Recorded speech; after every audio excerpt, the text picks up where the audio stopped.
Discussing chapter 2 of the Rambam's Hilchot Deot. We're in chapter 2. We started chapter 2 last week, and we're discussing different kinds of sickness. Different kinds of sickness, and we talked about the sickness of the soul, and that's what we talked about. Rambam compared the sickness of the body to the sickness of the soul. Could you speak up? I'm having a hard time. Yeah, I know. I need a microphone. The sickness of the I body. don't know if it's just me. Come closer. Come close. I can't this shout. is my seat. So sickness of the body and the sickness of the soul. And he says a sick person who is sick physically, their taste buds go. Their taste buds go. So too, he says, a person who is sick spiritually, their spiritual taste buds go. What does that mean, their spiritual taste buds go? It means that when they want to do wrong things. They want to do bad things. So their yearning is for bad things instead of good things. The yearning becomes yearning for bad things instead of yearning for good things. They yearn for bad things. So that's a sickness of the soul. So how does a person know they're sick of the soul? And the answer is because their spiritual taste buds go. Instead of desiring to do good, they desire to do bad. So that's the spiritual taste buds. So that's a very interesting concept, the concept of how can a person know what spiritual level they're on? And the answer is, what do they desire to do? Right? So a lot of people, they have, they don't desire to do bad or good, they just want to go and have some food. And what's on a person's mind? What's for lunch, what's for dinner? It's very important. They want to watch the sports. But some people are much sicker. They want to have parties, they want to go wild, they want to have, I won't get into details, but some people are what? Some people have that sickness, and that's a spiritual sickness. So how does a person know if they're spiritually healthy or sick? So if they're spiritually healthy, they'll go and they'll say, listen, I want to go to shul, I want to go pray, I want to learn Torah, I want to do chesed, I want to do kindness, I want to go to the Bikur Cholim, I want to do this. A person who's spiritually sick would say, I want to go the other place. I want to go to other places. This is not what I enjoy. So what a person enjoys, that's a sign of where they are in life. It's a very interesting, very clear way of explaining spiritually where we hold. So this way a person can exactly know where they're holding. Right?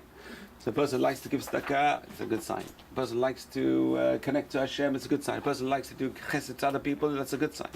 A person doesn't like to do these things or runs away from these things, not a good sign. So that's the way a person knows spiritually where they're holding. So it's very hard to be spiritually good all the time, especially when a person's under pressure. That's when things come out. So that's how a person knows, and we talked about it last week. So it's interesting. So how does a person fix themselves? The person knows, I'm spiritually sick because I desire the wrong things. I'm looking for the wrong things in life. I'm looking for the wrong highs in life. So how does a person fix themselves? So the Rambam says, just like a person who is sick physically goes to a doctor, so too, a person who is spiritually sick should go to a chacham, who knows how to fix a person spiritually. And the truth is that today, there are many chachamim we can go to. Where are the chachamim? And the answer is books. There's many Sfarim today. Like we're learning now. So the Rambam in itself is the chacham. He is the rabbi, he is the doctor, spiritual doctor, physical doctor. So I actually saw this. The Rambam says, we're going to come to it, that the person shouldn't go and have benefit from a person who has nothing to eat himself. So let's say you get invited to a meal, and you see there's hardly any food for the family who invited you, you're not allowed to eat from that meal. Because by eating the meal, you're depriving other people of food. It's a very interesting concept.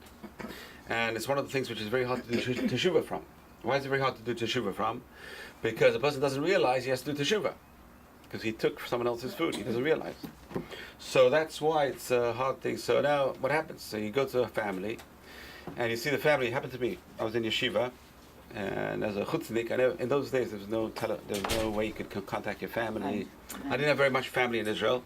So I said, I'm going to stay in the yeshiva, Ben Hazmanim. Ben Hazmanim, instead of flying back to England and flying here, I couldn't afford it. So I stayed in the yeshiva, and I used to buy some lunch and dinner. So someone invited me for Shabbat. Very nice. This Avrich invited for Shabbat. I go to his house and I see there's a little bowl of rice and some bones. That was his Shabbat. And he said, there's plenty to eat. There's plenty. He's like 4 little kids around the table. And he said, there's plenty to eat. It's a very big test. So what does a person do in that situation? He said, listen, my doctor says I can't eat. So who's your doctor? The Rambam is the doctor. So he's a doctor. So that's it. Yes. So sometimes a person's got to be careful on these things. These are small points, but they're so it's very hard to understand what's going on. Very hard to know. So it's very important to go and fix oneself. And it's very hard to fix oneself. So a person's got to go, and the best way to fix oneself is to learn Musar.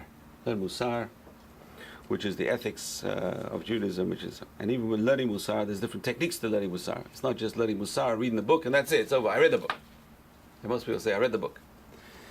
I had someone I was close to, and I had a book of Ruth. Our school just came out of the book of Ruth. One of the first things they came out with, the Chamesh Megillot, the 5 Megillot. It's one of the book of Ruth. They come out with the book of Ruth, and I said, here's a nice book. He said, no, I saw the movie. In those days, Metro Golden Mayer was putting out movies of the Bibles. They put movies of David, movies of Ruth. So she said, I saw the movie. Okay, it's fine. I saw the movie. Very good. So it's like the same thing when learning Musar. The person says, I read the Musar. I read this book. I read that book. I read that book. The trouble is reading is not enough. The person's got to incorporate it into their lives. That's the hard part. Incorporate it into oneself. So there's lots of books of Musar which help us to fix ourselves spiritually. It's so hard to fix oneself spiritually. So one of the examples is, what do you desire to do? What do you like to do? If you like to do spiritual things, very high spiritual level. A person who has very base desires, that's the opposite. So spiritually they're not doing well. Spiritually they're not healthy. So that's what you look forward to, what you desire What do to you mean do. by spiritual things? Learning or Learning, davening? chesed, helping other people. How many people, Bikur Cholim needs volunteers. The person says, I can't drive people to this place and drive people to that place. So some people have it, they do the time. I know people who, for many years, Meals on Wheels. Right. They were driving Meals on Wheels, and not just driving Meals on Wheels. We had a guy in our shul, an old man, Al Benzilio, very old man, just passed away. So that was his mitzvah. His mitzvah was Wheels on Wheels, but not only did he deliver the food, he made a joke, and he laughed, and he cheered people up. Right. So it's not just the mitzvah, it's also the way a person does the mitzvah. It's so hard to do a mitzvah properly, especially the mitzvah staka. It's so hard to do mitzvah staka. You have shluchim come around, and you give them, and they don't treat you nice. They want more, and they pressure you, and this and that. So you have to. It's hard to withstand the pressure. Sometimes they press the wrong buttons. So I'm helping them, and they're demanding more. That's right. But I don't know. It's a very hard test. It's a very big test. They're going to work on themselves not to get upset. It's so hard not to get upset sometimes. Anyway, so the rabbis tell us more than the poor person you're doing for the poor person is doing for you. We don't really realize that. So the trouble is we don't know who's genuine today and who's not genuine. So therefore you got to know which organizations to give. It's better to give organizations. Someone comes to your door personally, give a little bit. You don't have to give a lot. If you give $5, it's more than enough. You don't give a lot of money away on the door because you don't know who it is. If the guy says, I need food, you got to give food. Right. Food we have to give. The guy says, I need to have clothes, okay, give him clothes. But if the guy says, I need money, okay, then okay, we have to check you out. The only exception is Purim, you don't have to check someone out. But the rest of the time we have to check. So it's a hard issue. It's a very, very hard issue. I'm just giving examples. So some people say, I don't want to give tzedakah. I'll give tzedakah on my own terms. Well, that's just right. It's your tzedakah, you should give tzedakah on your own terms. No one should force you to give tzedakah somewhere you don't want to give. It's your own terms. You're investing your money. It's an investment. When a person gives tzedakah, they give an investment. So just like you choose your investments hopefully wisely, so too in your tzedakah and your charity, you should give investments wisely. A person should choose their tzedakah. However, Rabbi Akiva says, "Shelach lachmecha al pnei hamayim." Throw your bread on the waters, which means don't be too careful. You don't know which way. It's better to be more generous and give everyone than not give at all. But some people use the excuse, I don't know who this person is, I'm not going to give. But you have to give tzedakah. So it's better to give tzedakah and not be too careful than not give tzedakah at all, obviously. But if you want to give properly, check and give. If you want to give 10% away, give 10%. But there's so many organizations today. So today there's ways of knowing how much overhead of which organizations, how much they take overhead. Mishulachim, some people take 50%. The drivers take 50%. I don't know, it's a complicated business. It's a complicated business. It's a very big business because Jews are very generous. And even non-Jews know they go to the door with the mezuzah, they'll get more. And they dress up, they put hats on. Now, you had a case here, a guy comes, he's a Russian. And a lot of Russians come. One guy tells me, he said, that guy's not Jewish, by the way. But so what? We have to give non-Jews with Jews. Otherwise, chilul Hashem. So, today, but how much? People come to your house, you don't have to give much. But if you know the organization, that's where the person should focus their efforts on people you know. When you're in doubt, just don't do it. So it says, when a person is a sickness of the soul, how do we define sickness of the soul? So the answer is, number one is the person has bad desires. That's the sickness of the soul. Where is this person's desires leading them to? That's the sickness of the soul. The person has good desires, they want to do good things. Beautiful, fantastic. That means internally they're doing very well. But a person wants to do bad things, internally they're not doing well. That's the sickness of the soul. So that's when a person needs to go and fix themselves. How do you fix yourself? And the answer is by learning Musar. A person learns Musar, hopefully he'll fix them. That's number one. Number two is, a person has bad traits. And that's what we're talking about. We're talking about Hilchot Deot, the laws of character traits. A person has bad traits. They're bad, they have bad tempers. They have, I'm not saying other things, but there's other things. A person's very proud, a person's very haughty, a person's got, sometimes too generous is also a bad trait. They're generous to the extent that they have no money for themselves. They give everything away. Profligate is the word. Profligate. So there's all different traits we talked about. So what does a person do? The same thing. The person's got to fix their traits. And that's what we're talking about. Fixing their traits. Come back to the middle. Find the medium path in each trait. Find the medium path in each trait. And that is also healing. The person's healing themselves. So now he focuses on two traits. Number one he's going to talk about is, let's see, we're in Bet, Halacha Bet in chapter 2. And we are talking about healing oneself spiritually. Ketzad hu refuatam. So he said, go to the wise, and now he's going to tell us how to do it. You don't have to go to the wise. You have the Rambam here. How does a person heal themselves internally, spiritually? Mishu bal chema, a person who has a bad temper. Omrim tell him. Now he gets more. Get into the habit. And we talked about last week the power of habit. The power of habit is, Rambam says 3 times. Obviously, if it doesn't work 3 times, you're going to do it 3 times more. If it doesn't work 3 times more, keeps on doing it 3 times more. And we had a statistic of 40 days. And then we see this Friday, we're going to start saying Selichot, 40 days. What for? Teshuvah. Because Moshe Rabbeinu goes up on Mount Sinai to pray for the Jewish people for forgiveness for 40 days. So we're praying also for forgiveness 40 days. So how does a person have refuah? How does a person heal their souls? So the answer is, a person is very angered and he has a bad temper. And sometimes the person doesn't have a bad temper. But if you press the wrong buttons, you'll see the temper comes out. So that is normal. And that's good. Why? Because a person shouldn't be like an unfeeling stone, we said. But if it comes out too frequently, there's something wrong. If it comes out in a way which is crazy, there's something wrong. If a person gets angry, okay, you get angry quietly. Don't get angry and scream and shout and break chairs and break things. That's madness. The person goes crazy. That's craziness. A person who breaks things in their anger, it's like worshipping idols, the Gemara says. A person breaks things in their anger, it's like worshipping idols. And that is a very bad thing. Why? Because they totally lose control and they forget there's a God. That's what it means. A person forgets there's a God. So a person who's angry forgets there's a God. Because they feel their ego takes over. When the ego takes over, they forget there's another power above them. They feel all powerful. Anger is very powerful because it makes a person feel great. I'm great. I'm the greatest. The other guy is useless. I'm the greatest. So it's a very powerful issue. So how does a person control the anger? And let's look at the remedy. The remedy is a very hard remedy. The remedy is very hard.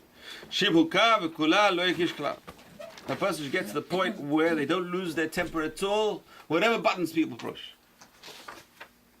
So how do you do that? How do you get to the point where a person says, you know what, I got such a bad temper, I'm going to go to the other extreme. I'm never going to lose my temper. I'm going to withstand all temptations. It's such a powerful person's going to be so powerful, so self-determined, so much self-control to be able to do this. Imagine a person going from one extreme totally to the other extreme. A person has a bad temper and he's going to get to the point where he's calm all the time. They were shock people. They were shock people. Yeah. It's shock treatment. It's better than shock treatment. It's self-shock treatment. Right. But Yeah. it works if you can do it. But it takes a person a lot of Very hard to self-control. do. It's very, very hard to do. That's why we said you have to go learn Musar. Learn Musar. And the Gemara says, a person wants to sin, what do you do? 3 things. Number 1 is drag the Yetzer Hara to the Bet HaMidrash. So that's number 1 is what we're doing now. Learn Torah. Learn Torah. We're learning Torah. Torah is the biggest cure. Learning Torah, hopefully. A person learns Torah properly is the biggest cure. But it's impossible to learn Torah. A person might be evil and learn Torah and it makes it worse. The Vilna Gaon says, Torah is like water. We know Torah is compared to water. And we just read in the Haftarah yesterday, right? Hoi kol tzameh lech l'mayim. Yeshayahu Navi says, all people who are thirsty go to the water. What water are we talking about? And the answer is going to the water of Torah. We're going to the water of Torah. Hoi kol tzameh lech l'mayim. What we're doing now, we're learning Torah. The Vilna Gaon says, just like the Torah is compared to water, and water waters the crops, it also waters weeds. So people got to remember that. You see many people, they seem to be very religious, and they learn a lot of Torah, they do bad things. How come? Vilna Gaon says a very important idea. He says, a person who has weeds inside, the Torah just makes the weeds grow. A person has good things inside, the Torah will make the good things grow. So Torah is compared to water, but it depends on the person's thoughts. So if the person has bad traits, the Torah is just going to make them worse. A person who has bad desires and doesn't do teshuvah. So teshuvah, there's two elements over here. Number one is the element of when you have a garden, what the first thing you have to do is uproot all the weeds. Because you're going to water the garden, what's going to happen? The weeds are going to grow as well. You got to trim your rose bush. Otherwise, what's going to happen is you water the rose bush and the thorns are going to grow bigger. So you got to trim it. So same thing applies in Jewish law as well. Same thing. So learning Torah is the water. But a person doesn't fix themselves inside, the Torah is not going to help. The Torah is going to make everything bigger, magnify everything. It's water. It waters whatever's inside. It's a very important point which people don't realize. People say, oh, the guy's learning Torah, must be a good guy. Not necessarily. We see many cases where, unfortunately, it's tragic. Unfortunately, Torah just magnifies, makes the person smarter. Right. And this way, a person's evil makes them even smarter. And that's why you got to be careful. There's halachot, who you teach Torah to. Rabbi Gamliel was a classic. He wouldn't just open the doors of the Beit Midrash. He said, no one's allowed in unless toho kebaro. His insides and his outside match. Was anyone has put it? No, there's no way to know. Rabbi, would this be the Russia? Huh? Would this be the Russia? There are people who learn and they have the wrong motives and they have the wrong ideas and they have the wrong things, and sometimes what they learn it reinforces and gives them more tools to argue. So that's the problem when you teach Torah, is who you teach Torah to. So how are you going to know today? So anyway, so it says Rabban Gamliel was deposed. They deposed him. And Rabbi Elazar ben Azariah, which you say about in the Haggadah, right? Hareini kaben shivim shana, I'm like a man of 70. He takes over. When he took over, he says he opened the Beit HaMidrash's doors and added hundreds of chairs. All of a sudden, the Beit HaMidrash packed. There's no room. They had to rebuild the temple, the Beit HaMikdash, the Beit HaMidrash. Okay, they had to rebuild the Beit HaMidrash. There's no room, and Rabban Gamliel comes in. He says, "Wow," he says, "I stopped all these people learning Torah." He started doing teshuvah. He said, "Listen, I limited the access to the Beit HaMidrash, and I limited it. Look, how many people weren't learning Torah because of me." So he couldn't sleep that night. And he had a dream, and in his dream they showed him that those people that come extra, nothing good will come out of them. Really? They calmed him down in his dream. They pacified him in his dream. So the Gemara has a discussion over there. Was it just a dream to calm him down because he was so upset, or is it really true? So anyway, so that's the problem. The problem is there are people who learn and use the learning against us. I find a lot of our troubles during the history were from Jews who became Christians. And they turn and they whip up the Christian and anti-Semitism even worse. Right. They made it much worse for us. So they learn Torah, but what do they use the Torah? They use the Torah against us. Right. How are you going to know? How are you going to know? So the answer is, before a person enters the Beit Midrash, there's a prayer to say, which is on the wall over here somewhere, yes. There's a prayer to say that a person shouldn't make a mistake, and their friends should be happy with them, and whatever. So it's a very important tefillah. So before learning, a person's got to do teshuvah. The learning should help me to grow spiritually. A person should say, before they learn Torah, a person should help me. This learning which I'm doing now should help me to grow spiritually, to be able to conquer my Yetzirah, to help me change myself, to be a better person. Because otherwise it's not learning properly. The water's going to the wrong place. The water could be feeding the weeds. So how does a person change the bad temper? It's such a hard way to do it. There's no way. It's got to be hands-on. I mean, you can talk about it all you want. If you're not practical, nothing's going to change. So, you know, the famous story, it says the guy who goes to the bar and he orders 6 drinks and gives everyone 6 drinks, and he orders another 6 drinks and he throws them on the floor.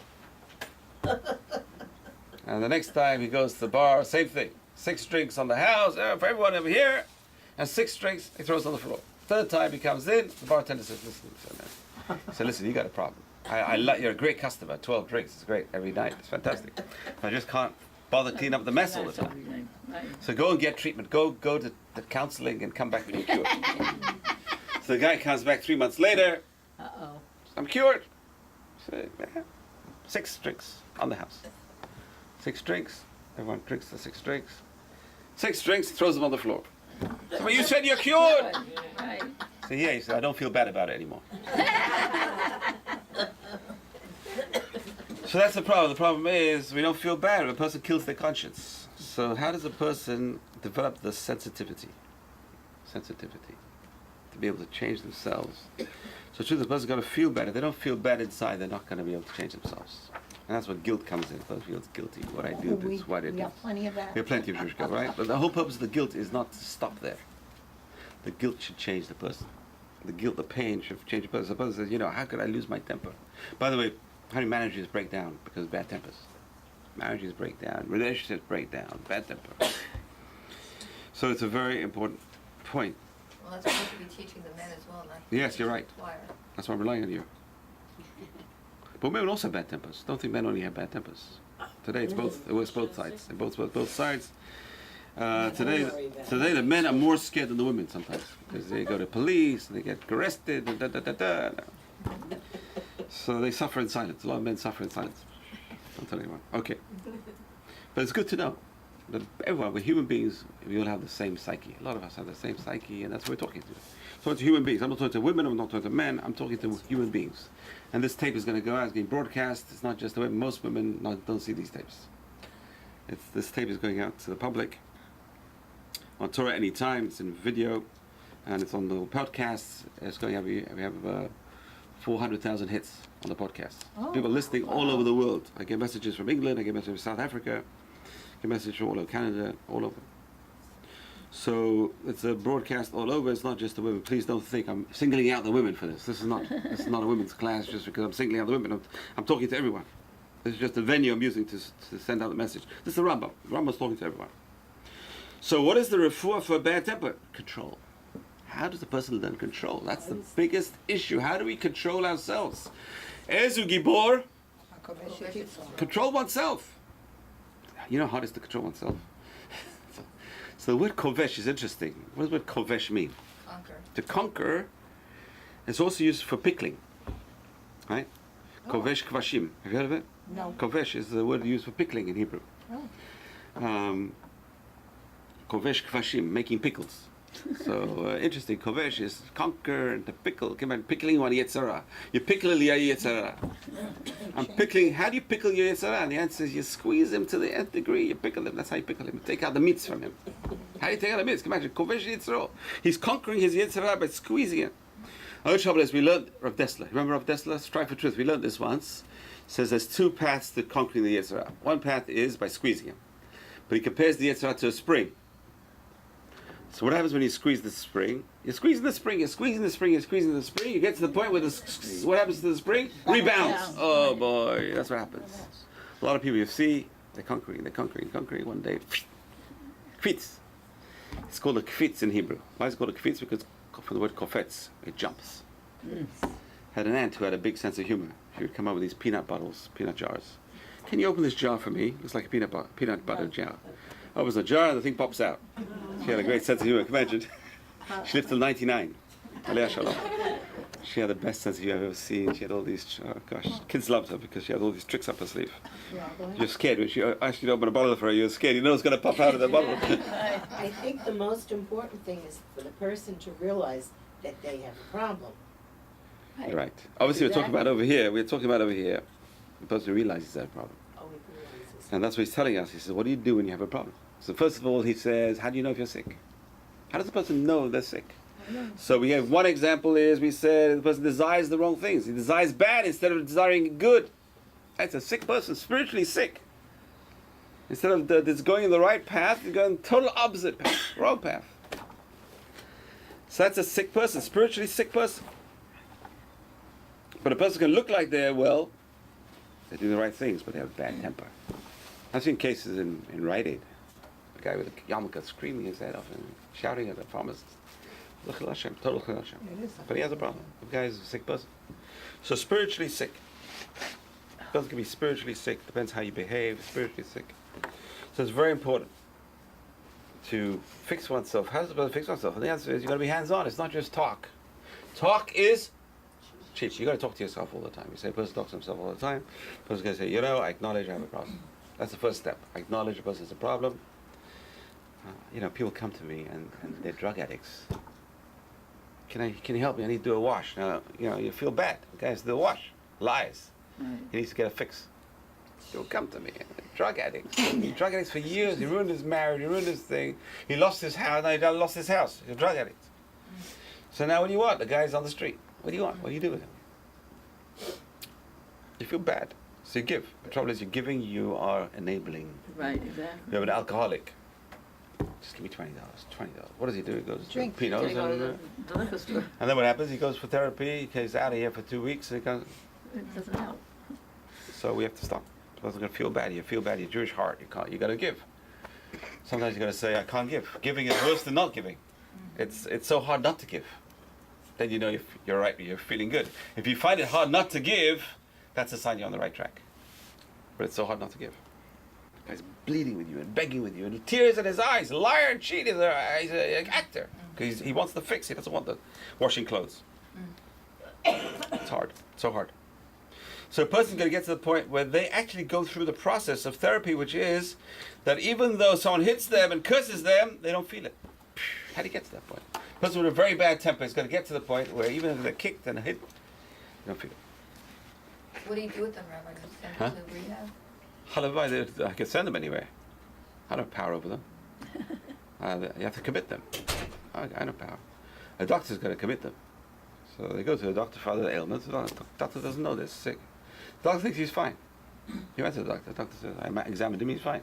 I ain't going to test in his blood unless you do a blood test for drugs. The guy's operating. It's not like he doesn't operate. I don't know. I haven't seen him when he's out. When he's out, he's probably out. I don't know. I don't know what he's taking.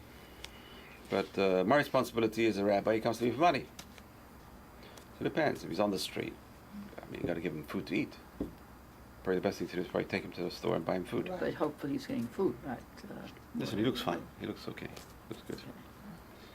Okay, so it's very hard to go through this process. You can see a person who is very proud.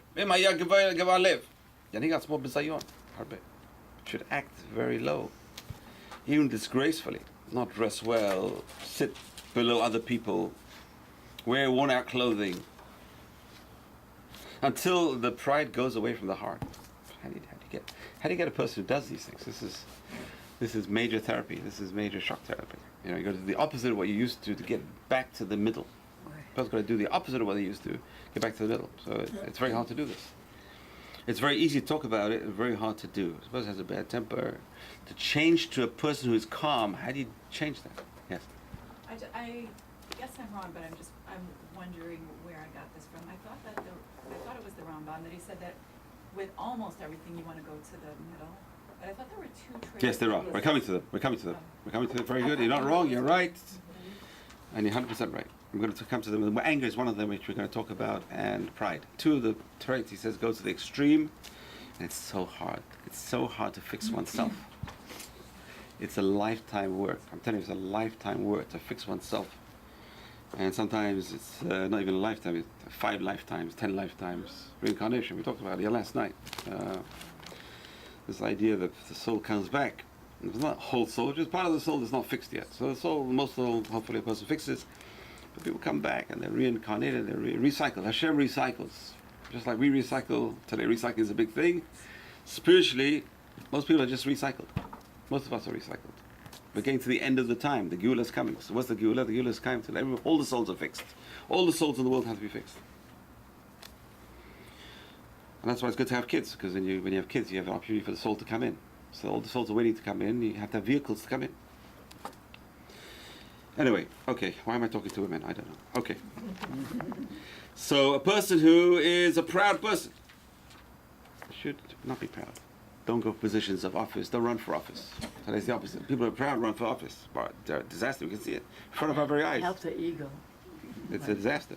A person with ego being the top, it's worst, because the ego gets bigger and bigger. But that's what happens, because people with ego, it's interesting. A person who's rich, what can he get? What's more valuable than riches? Honor. Honor is the next step. Honor is more valuable than riches. A person has everything, but he doesn't have honor. Mordechai Yehudi doesn't bow down to me.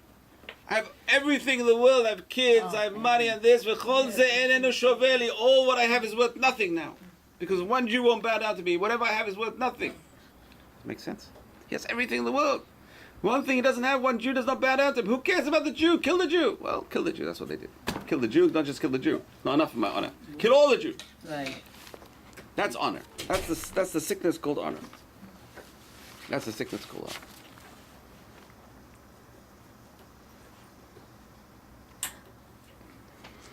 Okay. So a person gotta act like this, continue acting like this until the anger is uprooted from his heart. It's like conquering that desire. How do you conquer the desire? Go to the other extreme until it's uprooted from his heart. So this is a very high level. It's a struggle. It's a continuous struggle. It's a battle. And sometimes the person regresses. We talked about last week. Shoots and ladders. The person regresses, and they try again, and they regress. They try again. Just keep on trying. That trying, just the trying, is worth a lot in Hashem. The Baal Shem Tov says, just the sigh. The person says, oh yeah, I did it again. That sigh is worth a lot. That sigh. So it's very important to have that. At least we know now what to do. We know what to do, and a person should try. They try and they fail, they get reward for trying. Lefum sa'ara agra. Pirkei Avot says, according to the effort is the reward. So Hashem rewards a person not by success. Hashem rewards a person for trying. Amazing. It's amazing. Imagine. You tell your teacher, hey, you got an F in your test. But you know how much I studied? I don't care what much you studied. This is the end result. People don't care how much you study. Hashem cares what you study. You study, but you didn't get there. At least you study. You put in the effort. That's what Hashem cares about. You put the effort in. A person tried to fix themselves. Hashem says, that's big in my eyes. That try, that sigh, that desire is big in my eyes. A person shouldn't think it's nothing. Some people succeed to fix themselves 100%. I don't know. I don't think anyone does. Okay, that's why they're alive. If we're alive, you know you have a mission. Person is alive, you know you have a mission. What's my mission? Fix myself. And when I fix myself, then I can start other people. But it's hard to fix oneself. That's the mission of one's life. Fix yourself first. Fix oneself. So that's what he's talking about, fixing oneself. So go to the opposite extreme, and then get it to the point where you feel that you don't have the desire anymore. The desire for anger is gone. The desire for pride is gone. And that's how a person should react to all the other traits. If he's on one extreme, go to the opposite extreme. And eventually get to the medium. Some people forget to get to the medium again. They just keep on the extremes, and they forget to go to the medium. So the ideal is the medium. And then, this is your point, in Gimel. Shoshana, Gimel. And there's traits where a person is not allowed to be in the middle. He should go to the opposite extreme. Number one, Gova Lev, pride. It's so hard. Because we all need an ego to survive. A person without an ego cannot survive. A person's got no property limits. This is my property. What happens if a person says, take whatever you want? There was a rabbi like that. Who was it? Rav Nathan Adler. Have you heard of Rav Nathan Adler? Rav Nathan Adler was the rabbi of the Khatam Sofer. And he was one of the first people to change his Nusach Tfilah to Sfard. Imagine being an Ashkenazi rabbi in Ashkenaz. And he changes his prayers to Nusach Sfard according to Arizal. Before the Hasidim came along and changed their prayers to Nusach Sfard. Because the Arizal says the Sephardic prayers go through all 12 gates. So the Arizal, who is half, and he used to go and pray. You have two Arizal synagogues in Sfat. You have the Sephardic one, you have the Ashkenazi one. It's amazing. The Arizal was an all-rounder. So, so Rav Nathan Adler one day was robbed. The thief comes in, steals his silver, and leaves the house. And Rav Nathan Adler comes out and sees the thief running. He says, don't run, run, run. He says, take it. Take it. I'm giving it to you. Take it as a gift. He puts a sign on his door, everything in my house is hefker. You can take whatever you want. That's not a normal person, right? But why do you do that? He says, because he says, the Kabbalistic idea, he says if a thief robs from a person, they will both have to be reincarnated for the thief to pay him back.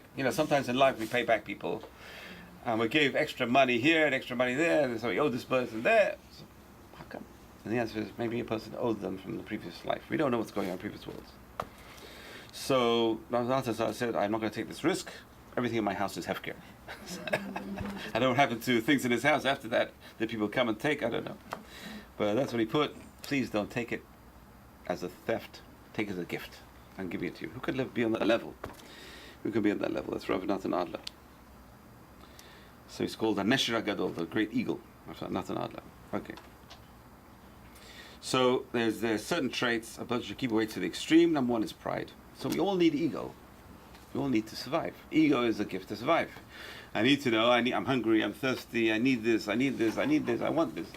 The ego. Problem is the ego gets too big. Right? The needs turn into wants, and the wants turn into desires. And that's the danger of the ego. It just doesn't stop. Some egos just get bigger and bigger, and then it's not enough. This world is not enough. I want the whole world. See all these dictators. It's not enough what I have. I want to have bigger. I want to have larger, bigger, more, more, more. The ego just envelops everyone. My ego is so big, it just envelops everyone. I want everyone to do whatever I want. And you see cult leaders, that's how they operate. Because the ego is so big, they want everyone to follow their rhythm. Right?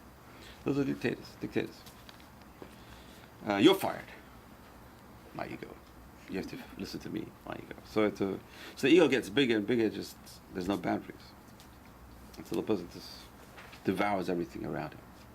He's the boss, he's the ego. So how do you control So how do you it? control the ego? So he says, don't let the ego get the better of you. And go in the opposite extreme of humility. How supposed to become humble? So he says the way you dress, the way you act, should be humble. Huh? I think also with all of these things, if you attach yourself to people that you see, you know, if somebody gets angry all the time, sometimes they can't think like, well, how can I not get angry? But then if they see somebody who doesn't get angry at things like that, then they say, oh, it actually is possible. Yeah, role modeling, finding role models, that's what parents should be for the children. Role model. Trouble is, that's the trouble. That's where the trouble starts, at home. When the child sees their parents can't control themselves. And they're looking for reactions. They're looking at the reaction. They're looking very careful, big eyes, and I see this all the time in my own home, and my kids are already big, but when you imagine when they're small. So looking to see how daddy reacts to mommy and how mommy reacts to daddy. Right, exactly. So if there's a exchange going on, and in their eyes, in their small eyes, it's magnified. So today there was a fight in the house, and they feel bad about it. It ruins their day. It ruins their day, so it ruins their week. So we have to realize that we're role modeling for them. How are they going to act in their homes when they grow up? They follow the role model, hopefully. Sometimes the role They modeling is the change. opposite. Yes. And they see bad things in the house, saying, you know, when I grow up, I'm not going to be like that. So it works both ways. But role modeling and peer pressure, we talked about. The first thing we talked And about who was your peer friends pressure. are. Who your friends are. So hang around people who are humble. Hang around people who don't get angry. And you'll find you're in the same situation. Can I tell you? Life is hard in that sense. When life is hard to grow.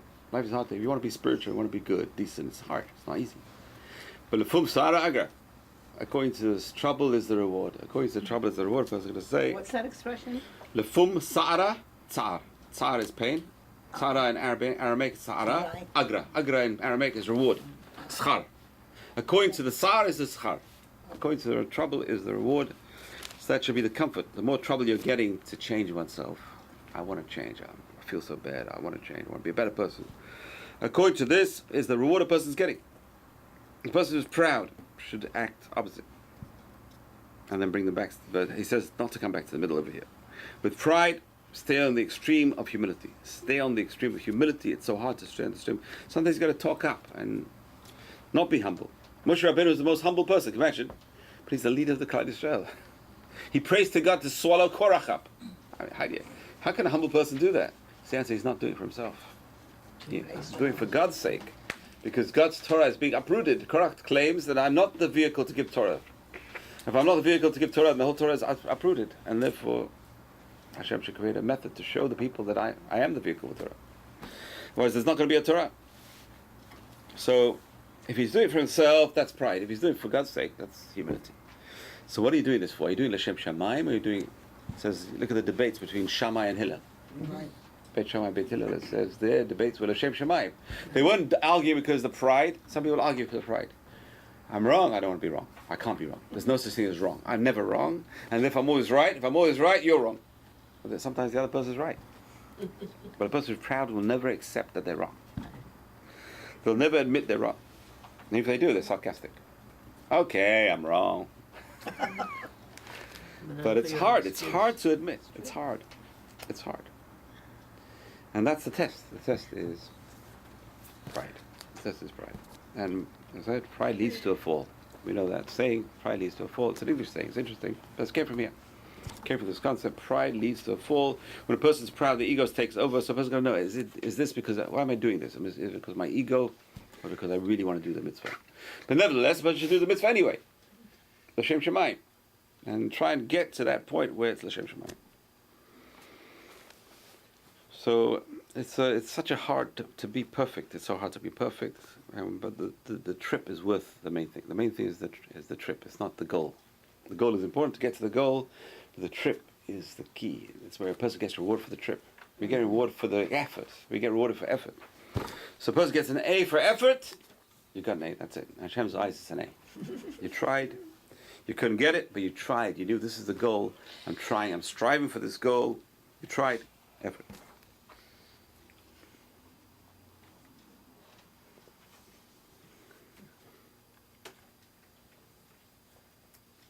So this is one of the key areas where a person is going to go to the extreme of humility.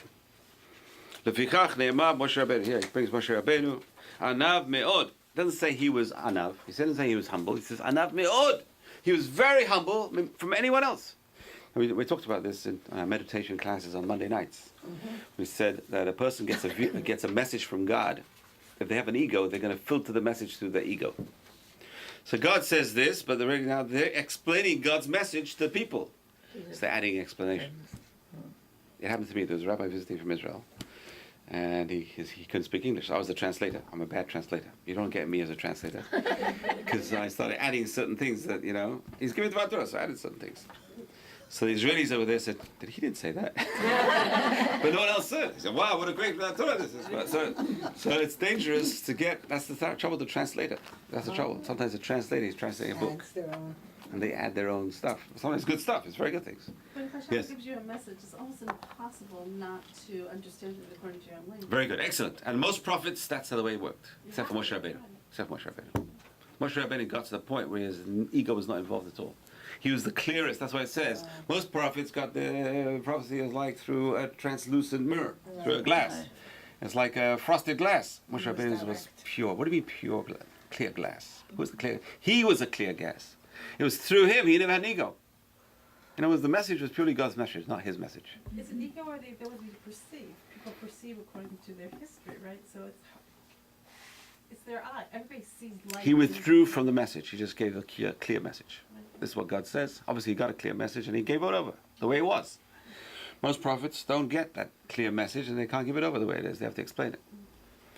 So most prophets, Rambam says, most of the latter prophets got their messages as a parable and they got the explanation of the parable. The explanation of the parable came through their own understanding. Mm-hmm. So they're filtering through their understanding, which is what I mean, the ego, their own understanding, but it wasn't a clear message. Whereas his message was totally clear. He didn't have to explain it. It was just a clear message. Since there's no explanation, his ego didn't come into contact with it. Well, don't you really see that? Because when Moshe tells us things, it's clear what we need to do. When the Not so latter clear. prophets tell Not us clear things, at all. I beg to disagree. It's not clear at all. That's why I need the oral law. Say like B'nos Tzlachad, right? Yeah. So Hashem said they inherit, so they inherit. Right. But like with the latter prophets, it's like, boats Yeah, 100%, and water. It's so hard to learn the latter prophets. It's so hard to learn them. Because it's hard to understand what they're getting at. And usually the message is all messed up. You have to get to the message. So it's confusing. The prophecies comes with a lot of information, and some of the information is not necessary at all for the prophecy. So yes, you're right. So Moshe Rabbeinu, his message was clear message. Even though it's clear, looks clear, you need the oral law to understand it, because it's a short message. It'll be a sign on your hand between your eyes. What will? Don't know. Right. What are you going to tell them? No, it doesn't say. So the message is clear, but the meaning is there's a lot to. That's why we need the oral law. Oral law is a basic necessity. Otherwise, all right. The Torah says you'll keep Shavuot. It says 50 yom, 50 days, mecharat Shabbat, from the day after Shabbat. So Sadukim took it literally. The Shavuot has got to be on a Sunday.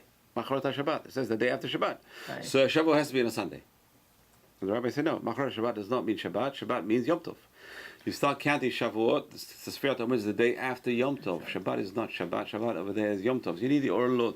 So it seems to be clear, but the oral law, without the oral law, we wouldn't know what to do.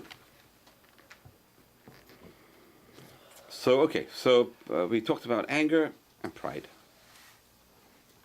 Chekas. Anger also. Midar ahi, it's a terrible trait. Adle meod. Oy. Trying to internalize this. It's a very bad trait. Anger is a very bad trait. Ra'ui la'adam shitachet mimena. A person should keep away from it until the nth degree. Lamed atzmo shelo yichos. A person should be careful to teach himself not to get angry. Even on things where it's really is fitting to get angry. And then he tells us, you do sometimes have to get angry, but not to get angry inside. That's the trick. The trick is trying to separate the external actions from the internal. Now, what happens is normally is the external actions lead to the internal actions. That's what Judaism is all about. We said the Sefer HaChinuch says it's behavior. Judaism is behavior modification, basically. When you do the mitzvah, you change yourself internally. By doing the outside action, you're changing yourself inside. So it seems over here it's hard. This Rambam is very hard. That's the question of the Rambam is. The Rambam says sometimes you have to show temper. For example, 2 cases he gives over here. So number one is a person to realize anger is a very, very bad trait. Anger is a terrible trait and something we have to do teshuva. Anger, a person gets angry, you have to do teshuva. So some people, the smarter guys don't show the anger, but they get angry inside. That's also bad. It kills a person inside, and that's why they get sick inside. So a person's going to try and work on the anger. They don't feel anger at all. Oh, that's so hard. That's kovesh. It's like a fire extinguisher. He's putting out the anger. Don't feel the anger. It's hard not to feel the anger. It's so hard. It's like you got to be superhuman. A person gets angry and internally. That's where Lashon Hara comes from, and other things, and they got to get it out. And you're allowed to talk to a therapist about your anger, and it involves Lashon Hara. So try and use third parties. Don't say my wife, don't say my son, my brother, my this. So, this happened to this person. What do you do in this situation? Third party. What would you do in this situation? But it's hard because the anger's inside. How do you conquer that anger? So that's kovesh yisrael. A person's going to actually put out the fire inside, internally. It's so hard to do it. But that's the battle. That's where the battle is. The battle is internal. So it's a terrible trait. We have to keep repeating this. Kas midar ahu ad me'od. Anger is a terrible trait at nth degree.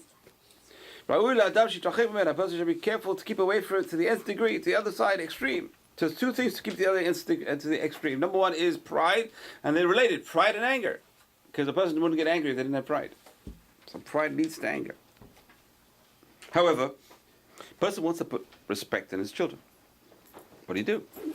On the community, he's a leader of a community, he wants to make sure the community respects him. Not for his sake, for the sake of the order and decorum and for just to get along. And he wants to show temper. In order that the community should come back in teshuvah, or the children should do the right things. So he says, you should act as if he's angry. It's so hard to do. You got to act angry. However, internally he should be fine. So a parent's got to be a good actor. And a teacher in school's got to be a very good actor. You got to be the best actors are the teachers, because today you can't get angry, you can't do anything, right? So you got to show temper without getting angry. You got to raise your voice without getting angry. It's so hard to do. You got to divorce yourself from the actions you're doing. But that's what he says. A person's got to show temper without getting angry. So it looks like the person's getting angry. But he doesn't get angry. The early rabbi said, a person who gets angry is like they're worshipping idols. That's how bad anger is. And the reason why a person gets angry is like worshipping idols, because in that instant when they're really angry, they feel like they're in control, they feel like they're the power in the world. There's no other power in the world. It really is a high. Anger is such a high. It's so enjoyable. A person shouldn't think anger is not enjoyable. Anger is so enjoyable. A person really loses it. You feel so good. You feel high. Control. But the danger is, then you lose track of God. There's not God over here. I'm the boss over here. That's real anger. It's such a high to the point where a person feels they're totally controlled. Then there's a crash, of course. All highs followed by crashes. There's no high which remains. The only high that remains is a person's spiritual. But even that goes away. You feel it Yom Kippur. Person's high Yom Kippur, and the night after you're eating and you come down like a crash. So that's why it says the Erev Yom Kippur and Arvit, we say Shema Yisrael with Baruch Shem Kippur. We're like angels. We just ate. How come we're like angels? We just ate. Our stomachs are full. We're like angels. On the Arvit after Yom Kippur, no Baruch Shem Kippur allowed. But I would say more like angels of the evening. Why are we more like even angels when the Yom Kippur starts? So the answer is because when Yom Kippur ends, our minds are with the food. So when Yom Kippur starts, we're not thinking of food because we just ate. So we're like angels. So it depends where your mind is. It's not what you are. A person's starving, okay, you're not like an angel. because you're thinking about food. So it's interesting. So it's the thoughts. Anger is in the mind. Yes, we all have to show anger sometimes, but not to lose control inside. So lose control is inside. It's an internal battle. It's the internal battle. A person's going to show anger without losing anger. What a tremendous insight. It's a tremendous insight. The trouble is, we said, the show outside has an impact on the insides. That's the trouble. That's the test of being a school teacher. It's hard to be a teacher because it's continuous. Every day you got to show anger. It's one class, at least. Especially at the beginning of the year. If you don't do anger at the beginning of the year, then the kids will walk right over you. Right over you. So it's a very important tool, but it's in the right way. You got to tell them, this is not the right way to behave. You got to show them. So you say green light behavior, red light behavior. You give them, especially younger children, you got to give them examples, red and green. Okay. So anger, two things. Just remember, this is good musar for Elul. Two things a person's going to keep to the extreme. One is pride, and the other one is anger. Keep to the extremes, not to lose one's temper, not to get angry. Just stay calm. It's so hard to stay calm. It's so hard to stay calm. I knew a guy who stayed very calm, but he was also a smoker. So every time he wanted to get angry, he just started smoking. So if you're not a smoker, what do? Bite your nails. What do? I don't know, chew gum, I don't know. Right? Do something. Okay. How do you take out your temper? How do you calm yourself down? So a person's going to think. So we said number one is a person, the Yisra is attacking a person. What do? It says, take him to the Beit Midrash. It doesn't work, say Shema. If it doesn't work, think of the day of one's death. Oh boy. They're taking me out, they're going to bury me now, they're digging my grave. Oh God. So that's a good way to conquer one's temper. It's not pleasant. We don't think about these things, but the truth is they're good techniques. Only trouble is a person shouldn't get depressed. That's worse. We haven't talked about it. Depression is the worst thing. Why? Because in a fit of depression, you see how many people did sins. It says the golden calf episode was done in a fit of depression. Cain killed his brother Hevel in a fit of depression. So depression is one thing. It's very important to be happy and keep oneself happy. It's such a balance over here. It's really balance. Jewish philosophy of the personality is like a balance of different personalities. You're balancing the traits, trying to get to the middle. Don't get too happy, get too sad. So it's the balance. That's why music is so important. It's interesting. For thousands of years, Jews never heard music. We didn't listen to music. The Beit HaMikdash was destroyed. Al Naror Bavel, Sham Yashavnu, Sham Begam Bachinu, Bezocher Tzion. Talinu and Kiloratenu. We hung up our harps. We did not sing music. Today, you hear more music, Hasidic music, and this and that. So why the rabbis need about it? The answer is the rabbis think people need it today, just to stay content and happy. In this generation after the Holocaust, I mean, how can you not live in the shadow of disaster? So we need music. We need to be happier. So that's why I think this leniency for hearing music today that would never apply to any generation. They were lenient when it came to music. I'm talking about the rest of the year. So today we're lenient. You can listen to music. It's fantastic. Music is a great gift, boon. A person wants to get depressed, to get sad, get angry, put on the music. There you go. It's good. It's a good tool. It's a painless tool. It's a good tool. We're going to stop here and we'll continue next week, Ms. Raj. Thank you very much. Thank you.